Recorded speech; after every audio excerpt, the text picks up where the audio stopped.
Ministre, les collaborateurs des ministres. Donc, je voudrais très rapidement revenir sur quelques points suite à la présentation de ces deux projets de loi, donc communautaires. En tout cas, c'est une transposition pour le Sénégal. Donc, Monsieur le ministre, c'est une suggestion. Je voudrais, dans le cadre de l'équité territoriale, que chaque chef-lieu de département dispose d'une banque, d'une agence de banque nationale, chef-lieu de département, d'un poste comptable du Trésor, en l'occurrence les services du Trésor, et au moins d'une structure de microcrédit. Chaque chef-lieu de département, sur les 46 départements que compte le pays, chaque département doit pouvoir disposer de ces instruments fondamentaux donc, qui permettent aux populations d'avoir accès aux services publics liés aux finances, aux services financiers. J'en veux pour preuve, pour ce qui concerne le département de Ranérou, vous quittez Vélingara Ferlo pour vous rendre à Matam, vous faites 400 km aller-retour pour les services, bénéficier des services d'un poste comptable du Trésor ou en tout cas d'une banque. Je pense que ça, dans le cadre de l'équité, cet impair doit être corrigé.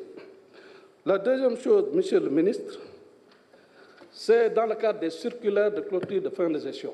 Donc, que vous nous envoyez, ministère des Finances, l'exécution budgétaire des collectivités territoriales consacrée par le règlement général, le code général des collectivités territoriales et le régime financier des collectivités territoriales, qui dit que le budget est exécuté sur 12 mois.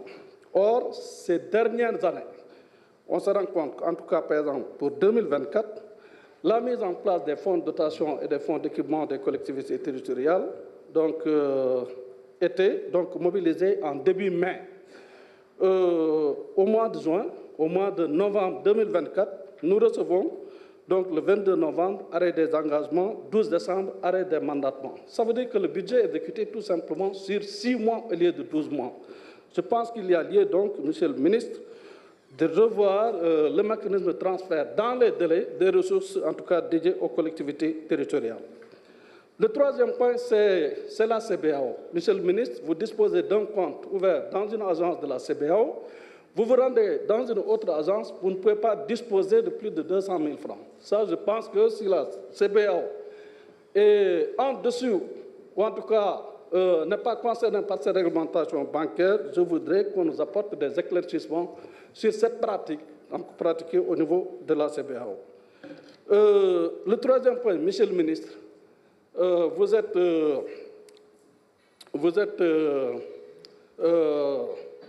assurez, disons, comment le dire, vous assurez, pour ce qui concerne les organismes publics, vous assurez la tutelle financière. Il y a énormément de licenciements qui se passent aujourd'hui dans les organismes publics, Monsieur le ministre. Au moment où vous comptez créer des emplois pour les jeunes Sénégalais, pour les femmes sénégalaises, on procède à des licenciements. Il y a des circulaires qu'on retrouve un peu partout dans les médias et dans les réseaux qui parlent de déflation du personnel. Je pense qu'il faut mettre un terme à ça et identifier véritablement les problèmes qui se posent à ce que justement ces emplois soient préservés et créer plutôt d'autres emplois qu'en tout cas dans des flatteries. Le dernier point, Monsieur le ministre, c'est donc, c'est la création d'une banque nationale, Banque sénégalaise d'investissement, qui sera adossée, Monsieur le ministre, autour des produits pétroliers et gaziers aujourd'hui que nous avons, autour de l'épargne nationale également, à l'instar, par exemple, de Gazprom, à l'instar d'autres banques, où il y a un mécanisme d'absorption et de fusion qui permet quand même au Sénégal de disposer d'une banque d'investissement importante qui peut se déployer et accompagner les entreprises de BTP, les PME, PMI, le secteur de la pêche, de l'agriculture et de l'élevage pour permettre de lever les financements qui posent énormément de difficultés, l'accès à ces financements, justement pour beaucoup de structures, beaucoup d'entreprises sénégalaises, beaucoup de PME et PMI sénégalaises. Je vous remercie, Monsieur le ministre. Merci beaucoup, honorable. Honorable Mohamed Aïb Salim Defé, vous avez la parole. Dernier orateur.